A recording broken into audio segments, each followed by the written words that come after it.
Hello everyone and welcome back to my channel for a brand new video on F1 2020. Now before we get into this, make sure you like this video if you're a fan of this series, subscribe to the channel and turn all the notifications on by ringing that bell to get notified for any brand new video I'm posting. So we're back into a series that you've been requesting for quite a while, and it's actually a game that I really enjoy playing, F1 2020, the career mode. I was looking about a brand new mini series of online gameplay on this game, and I will be doing this very soon.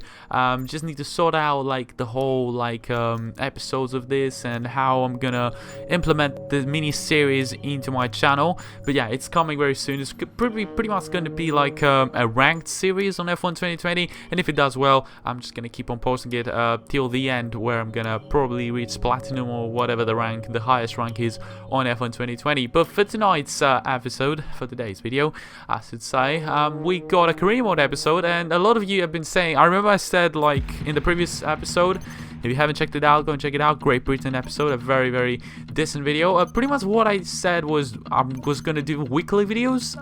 Didn't really do that, but it was pretty much down to me not having enough time and all that, and there was a lot of WRC9 content I wanted to do, there was a lot of sim racing content I wanted to do, and unfortunately just didn't have the time that I needed to post weekly videos. But we've got this right now, and my main aspiration for this game is to finish at least one season of the career mode. I would love to do a second season as well, to show you like the different livery that I'm planning to work on the second season. But in all honesty, I highly doubt we can do a season 2, but we will surely finish this season 1 at least, because I haven't finished a single season of F1 career modes in the past few years, and I clearly regret that. I really want to do more F1 in the future. But here we are pretty much into practice. As you can see, just did our practice sessions overly. We had a successful practice session, completed all the tests, apart from the qualifying pace test. Unfortunately, I couldn't actually complete that. But now on to the interviews we're gonna go. Good day today. Let's have your take on it. You really went all out in practice today. Are you testing new components? Yeah, we actually had a few upgrades, and there's more to come, guys. Like, we upgraded aerodynamics, chassis, pretty much everything. Are you happy with your performance today? Yeah, very good. I feel like we had a very good day, completed all the tests, you know, just got plenty of resource points as always. What exactly was it you weren't happy about? A little bit the power delivery. Like the engine, we currently have the worst engine out of every single team, which sucks a little bit, because we started off with a fairly decent engine, but now it's pretty much the worst. So the next couple of upgrades, you might just guess, will be the engine, on the engine department, just to upgrade the engine a little bit, have a little bit more power. You know, power really helps out, but obviously we were lacking on aerodynamics and the chassis, and that's why I went into those parts. But we started to improve on that aspect, but we're losing a lot of time and pretty much progress. We're not making progress on the engine department. So other teams like even Honda currently has a better engine than the Renault one at this point. We're literally talking. But getting ready now for the qualifying session. We might not have had a very good qualifying practice test, but it's not really the case, you know. Remember, 103 Ultimate AI is the AI difficulty on this career mode, and we might increase it as the time goes on up to 105, probably into the next couple of races, or season 2 if I end up making the season. But it's still Ultimate AI, and I feel like it's quite competitive even at this point. As you can see, qualifying session, my first lap here out in Hungary, Magyar Nagydics. As I might not have mentioned it, but we're racing in Hungary this episode. This is my first qualifying lap. It wasn't a very strong one, but it was a good initial lap to just get a lap in, pretty much. Running a little bit wide into the final corner, setting a 1:16.3, putting me in between the two Alfa Romeos of Raikkonen and Giovinazzi.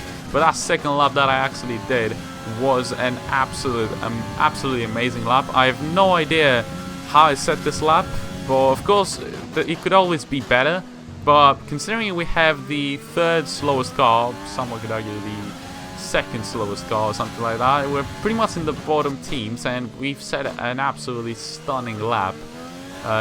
take into consideration what kind of car we have. But I absolutely love this circuit. Like, even though it doesn't really provide very good racing, not in real life. In real life, it does provide fairly good racing with the mixed conditions and all that. I feel like it really gives a huge challenge to the driver in terms of corners and all that, especially that fast left-hander after Sector 1. It's one of my absolute favorite F1 corners of all time. Just going flat out through there, almost flat out. But onto the final sector now we're going to go.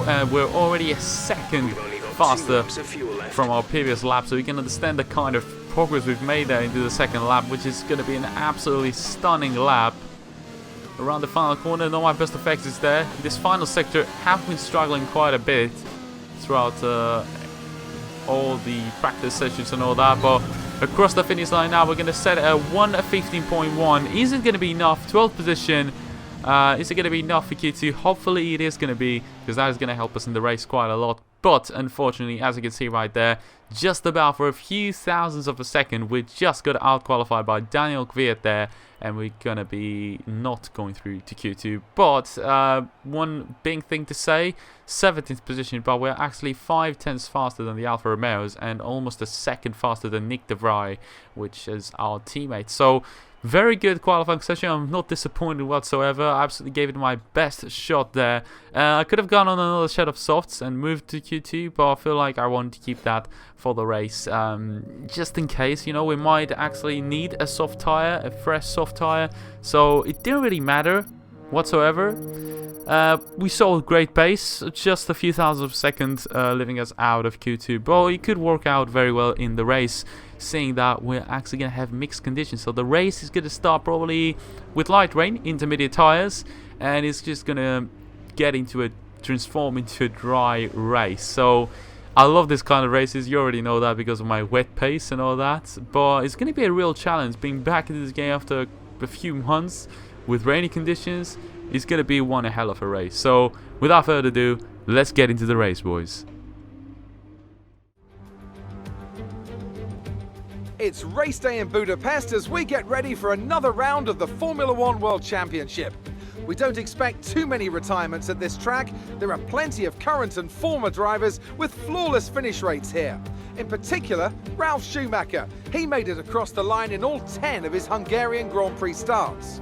The Hungaro Ring, it's like Monaco without the boats. 14 corners, 6 to the left and 8 to the right, and some very tricky corners to deal with. These rainy conditions out there aren't going to help either, so it's very likely we'll see a safety car or two during today's race. Alongside me once again for coverage of today's race, it's none other than the great Anthony Davidson. Now I want to ask you about Lewis Hamilton. There's a new gearbox in the back of that car, which means a grid penalty, and hopefully some excitement as they make their way through the field. Well, at the end of the day, it's always better to take some pain now than parking it up halfway through the Grand Prix. Let's just hope they can put that new gearbox to good use and get the results they're looking for. So here we are on the grid, started from P16 eventually. Somebody got a grid penalty. I think it's Sebastian Vettel or Lewis Hamilton. I think both of them have got a grid penalty. I don't know who else is actually behind us, but we qualified P17. We're starting the race from P16. Rainy conditions as you would have expected from the weather predictions.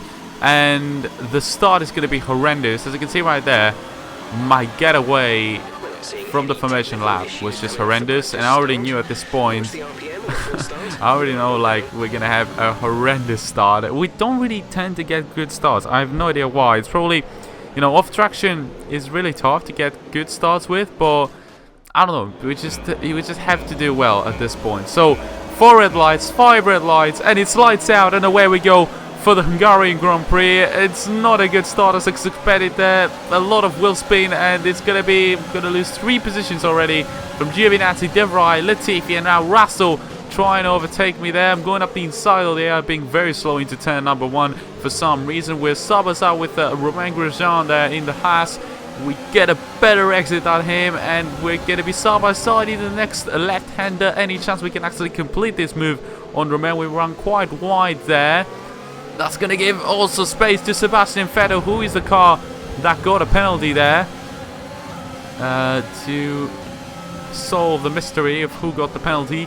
But on lap number 2, as you can see there, we had a very good start, gained 3 positions there from P16 up to Some information on P13. Stroll. They seem to have an issue.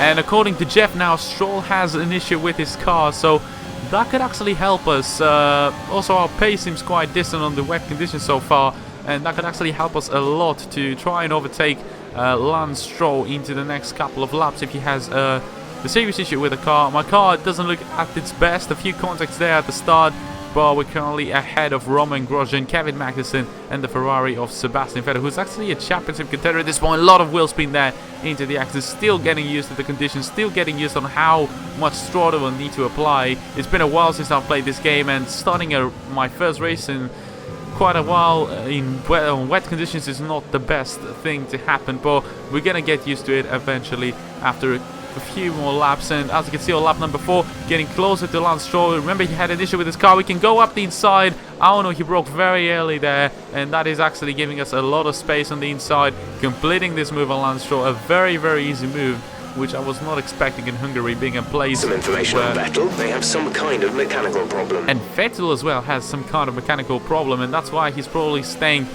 for behind the Haas and Lance Stroll for quite a while there. I have no idea why, but probably Leclerc is having an issue-free race at the moment. But so far for me, a lot of wheel spin, a lot of like scary moments so far in Hungary. But the pace on lap number 6, as you can see, pace is very good. We've opened up our gap from Lance Stroll despite his issue with the car. We've been opening up our gap, and we've been catching up to the AlphaTauris of Daniel Kvyat and Pierre Gasly, who is actually into the top 10. So considering we start the race from P16, we're currently on P12, and we're looking very likely to be fighting for some valuable points if the rain can just stay for a little bit longer. I've been doing fairly well, and I just really want to see how my pace is going to be on dry conditions. I've been taking advantage of the track drying out. I've been able to push a little bit more these intermediate tires, knowing that we will go into... Oh, that's a very bad exit there. We could have had a chance there of overtaking Daniel Kvyat had we had a good exit, but as you can see, it's time for dry conditions on lap number 6. I could have pit it even now. That probably would have helped me gaining a lot of time there, but currently behind Daniel Kvyat, I can't really take advantage of my pace there. My pace has been very good. Had we stayed one more lap in, I probably could have overtaken Kvyat, but it doesn't really matter because Kvyat unfortunately is going to stay one more lap in. AlphaTauri is not going to pick the double stack option there, and we're going to be right behind Pierre Gasly as we're entering the pit stops now. For our pit stop there, dry conditions are up now, so it's time for those dry conditions, time for the soft tires I'm going to be putting on to push as much as I can into this first thing. As you can see, ready for the pit stop is actually a very, very good pit stop, and we're actually ahead of Pierre Gasly there, who was caught up in the traffic there, and that in theory could give us 10th position if everything goes to plan, because remember, Kvyat has stayed out for some weird reason because of the double stack, and we're currently ahead of Pierre Gasly, who was in 10th position. So if I'm correct, after this lap, after the pit stops that will be made, as we said, a purple sector there, we're probably going to be in 10th position. We're going to be inside the points. As you can see, most of the cars have picked up the medium tires. I have no idea why. I think like getting a good stint as Sainz, Norris, Kvyat and Max Verstappen are into the pit stop. So all these cars avoided double stack and stayed one extra lap with the intermediate tires, which has now allowed me to be in 8th position. So that's some very good points there. 4 points in the bag at the moment in the Hungarian Grand Prix, but it's going to be a long, long race. I don't know what my pace is going to be like on the soft spot at the moment. It seems like it's a very decent pace, and if we can stay close to Ricciardo, probably attack him later into the race, that would mean a lot. Ricciardo doesn't get a very good exit there. He's been a little bit sloppy throughout this last couple of laps. Ricciardo hasn't been at the best of his pace. As for my pace, it has been tremendous with the soft tires. You can see another purple sector. This second sector has been very good for me so far, but unfortunately I've already told you my third sector is a little bit weak, and it doesn't allow me to push as much as I want. And also the fact that Ricciardo has DRS from Carlos Sainz is not helping me either, so it doesn't really allow me to attack Ricciardo as much as I wanted to. As you can see, a 5/10 gap into the start-finish straight of Hungary is not ideal, and with Ricciardo having the DRS as well, it really isn't like the perfect conditions to go for a move. We might have a better pace than Ricciardo and Sainz, but it's and even Perez, in my opinion. We could have been in P5 if we were in a normal circuit, but on lap number 15 my tires have gone off the cliff, and pretty much the soft tires cannot really support you for a lot of laps. They did a very good job though. I think I should have pitted one lap earlier if I'm not mistaken. Albon was also on a sort of softs apparently, same with Bottas, who have pitted there. So the soft tire compound has been chosen for plenty of drivers, but the medium has been the tire of choice for the majority of the drivers. Good pit stop yet again, a 2-second pit stop, that's just massive there. So best lap is actually a 1:19.3, a very good lap there on the soft tires. And out of the pit stops now on the medium set of tires. My plan is to finish the race on that set of tires in order to get some points. Obviously the strategy from the team is apparently to go into another set of softs to end the race, but it doesn't really make sense in my opinion. We're just going to go till the end of the race with that set of tires and try to, get some points. We're currently in 12th. I expect Veer to beat, and I expect also Gasly, who's probably going to be 9th position at the moment, to go into the pit stops as well. So we're certainly going to be inside the points after this lap. It's lap number 16. The pace is quite decent on the soft so far, the mediums. They feel great, and it's actually Norris and Kvyat who are into the pit stops, and that's P10 for me currently. But there's also Gasly up in front there, who's also going to pit, so there's still more positions to gain. Stroll obviously is still behind us, but I think he has solved the issues with the car, so his pace is going to be normal. And on track conditions, this racing point can be quite fast if you really think about it. Same for the McLaren, same for everyone. It's just about me now trying to maintain a good pace, which we do at the moment, taking a green first sector. So the tires feel great. The problem is, are they going to feel? The question actually is, are they going to feel well till the end of the race? Hopefully yes, and which is just maintain this pace. Lap number 21, and the medium runners who chose mediums as the first dry option have pitted, and that's Verstappen as we exit the pit stops there. He exits the pit stop, we go side by side into turn number 1, and we're going to be ahead of Verstappen, a little bit of a better exit. But is Verstappen now taking the slipstream, going around the outside of the next corner there? He's got the outside line. I'm going to push him as wide as I can there to try and maintain this position. That's what we're doing there, staying ahead of Max Verstappen. I don't know for how long we can stay ahead of him, but I can see right in front of me Ricciardo and Carlos Sainz, which were the cars that we were fighting with on the previous stint where we had the soft tires. These cars chose a double stint of the mediums. I could have really walked out a better. It could have walked out massively better had we overtaken Ricciardo and Sainz at the start of our soft stint, but unfortunately that's what happens. We run slightly wide into the final corner there. That's going to give a chance there. Verstappen wheel-to-wheel contact there. I'm losing a little bit of back end because of that content. Still side by side with Max Verstappen. He gets the better exit there. He's a little bit wide. Are we going to be ahead of him? DRS, everything deployed there. And we're going to stay ahead of Max Verstappen for at least one more lap. This is a fight that doesn't really need to happen, because with 12 laps remaining and a fresh set of tires, Verstappen is probably going to overtake us fairly easily there. But hopefully for us, we can actually stay ahead. On the next lap though, Verstappen this time around gets the better exit this time. He got the DRS and he's going to be overtaking us very, very easily. But would this race work out differently had we had more overtakes on our first stint on the soft? So probably yes. It could have been a lot different there. Thinking about it at the moment, Ricciardo, Sainz, Verstappen, they obviously have a better pace at the moment. Even if I had the same tires as them, like the same freshness on the tires, nothing would have worked. Like, they got better cars and they got better pace. But that's what I'm saying. Like, if I should have taken advantage of the soft tires early on to the race. So lap number 27, obviously there's no way we can stay in touch with Verstappen and Ricciardo and Sainz. They just got a better pace, and they've also got fresher tires, so there was nothing I could do. The only thing that we've got to do now is run fairly wide there into the final corner. Stroll is behind us, 2.7 seconds behind me. So with 3 laps remaining at the moment, he's 1.5 seconds behind me, so he's closing down the gap in comparison to Norris, who just doesn't seem to have the pace at the moment, so he doesn't really close down the gap either from me or Stroll. Stroll was the only driver that could have overtaken me and take that 9th position away from me. Obviously, I would love to take 2 points instead of 1. So just be careful. Every single point counts at this point, but as you can see, Stroll is very, very close. A few more laps to go, around 2 or 1 lap to go remaining now in this Hungarian Grand Prix, and it's actually an amazing performance so far. Remember, we started from P16 on the grid and ended up being now into P9.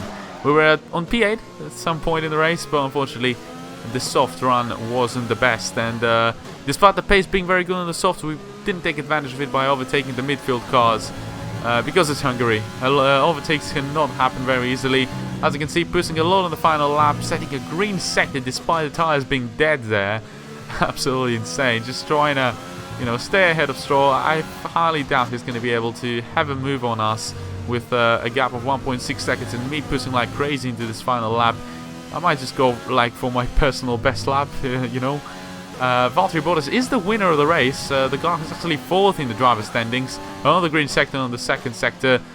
Running slightly wide of the final corner there, but that is still going to give us our best, personal best here on this race by 2/10 there.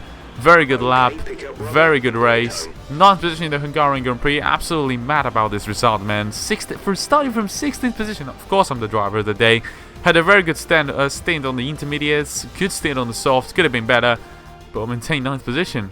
Yes, another historic win under their belts. Well done to the team at Mercedes.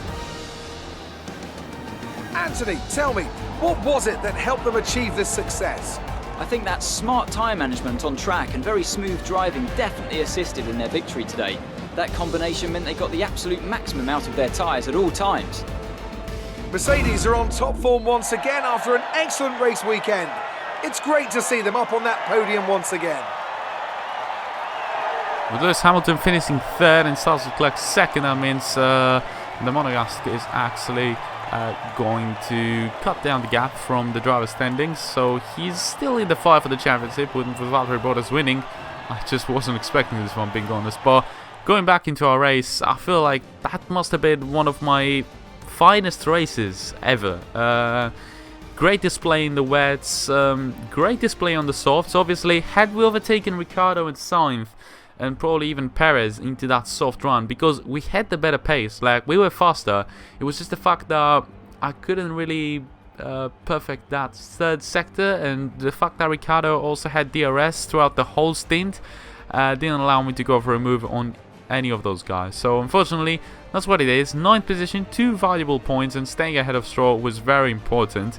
Nick de Vries, not a good race at all. He actually lost 1 position, and that is a position from Latifi, if I'm not mistaken. He gained 1 position, he lost 1 position. That's how it goes. That was an exciting race from our perspective. Let's have yours. Did you struggle to get through all that traffic today? No, not at all. I feel like we gained a lot of positions into turn number 1. So a lot of the overtakes came on lap 1. Then we overtook Stroll, obviously. And that was the one move that we pretty much made. Your team must be ecstatic with how you're performing. Yeah, so far, amazing season. Like, if you haven't checked also the previous races, go and check them out. It's been one hell of a season, considering we are on Ultimate AI, getting some incredible results so far. How do you think this team will be feeling after that result? I mean, they don't have the best of cars, Alfa Romeo, do they? Like, they got great drivers, like Antonio and Kimi, but the car's not really good, so... How did your team respond to the poor conditions today? Good. Like, the car felt great on wet conditions. It's probably the same thing for any driver. Wet conditions are quite easy to, once you get the hang of them, you understand them very easily. Well, that's everything. Once you get the hang of the whole car into the wet conditions, that's when it works very, very good. But obviously, my rivalry with Alexander Albon is just not going to plan, is it? It's just not going well. I have no idea why I chose him as my rival. I should have chosen someone easier, like Carlos Sainz or someone like that. But unfortunately, I chose Albon, and we're probably going to miss out on that rivalry. But all in all, we gained quite a bit of money, which is going to allow me to improve the facilities, upgrade the facilities in this episode. So I'm going to do this now. I'm going to leave the interview and everything else for the next episode, which is going to be coming out very soon, as we got the Belgian Grand Prix. Absolutely love Spa, so we're going to have one hell of a race with that horrendous engine that we got. Unfortunately, we have the worst engine going into Spa and Monza. Absolutely insane. It's gonna go bad. But anyway, we're going to be upgrading the build time on the Susses, pretty much thingy there, the Susses facilities. As you can see here on the Susses, we're currently the second world's team, but with the upgrade that is going to be coming very soon, we're absolutely going to move close to the midfield. So that is a very, very important upgrade. In terms of the aerodynamics as well, we're actually looking very good after the last couple of upgrades. We are way above the bottom teams, and we're moving we're moving to the midfield teams. But in terms of the engine, as you can see right there, the worst engine on the grid, and we've got the next races of Spa and Monza, so the car we're probably going to finish last in these next two races. And what can I say? It's pretty much a miracle at the moment that we're still the top of the midfield drivers and the top of the constructors. We're actually not the top of the constructors standings. Forget that. If Nick DeVries starts getting a few points in the next couple of races, we're probably going to be in the top of the midfield fight of the constructors standings. But the fact that we're only 15 points behind Albon and like 19 points behind Verstappen is quite insane. It's been a hectic season so far, and just go and check out the episodes if you're still a fan of this series. Tell me down in the comments below what you want to see on F1 2020. The next career mode episode is going to come out very soon, I think. Despite my exams, you know, I have the exams from the 1st of February till the 13th, and I've also got like a bit of starting to do in the previous 2 weeks before the start of the exam. So it's going to be quite a tough period for the channel, but I'm still going to be posting strongly, and hopefully I can post one more F1 2020 career mode video, considering also the online videos that are going to be coming after my exams are done, so that I have a lot of time to plan this out, including a mini-series on WC9. So 2 mini-series coming in the channel, F1 2020, online sort of rank promotion thingy, and the WC9 tips mini-series that's going to be coming out of the channel after my exams are done. So that was it for today, guys. If you enjoyed, smash the like button, subscribe to my channel if you haven't already. Make sure you when you subscribe to ring that bell to get notifications for any new videos. Like this video if you enjoyed, obviously. Follow me on Twitter, join my Discord server if you want to have some fun and just chat with me and all that sweet stuff. And I'll see you in the next one. Goodbye. Ladies and gentlemen, this is the big moment we've all been waiting for. Ladies and gentlemen, place your turntable in front of your guests. Set the volume control in your stereo system at the preferred listening level. Ladies and gentlemen, Beat rock, beat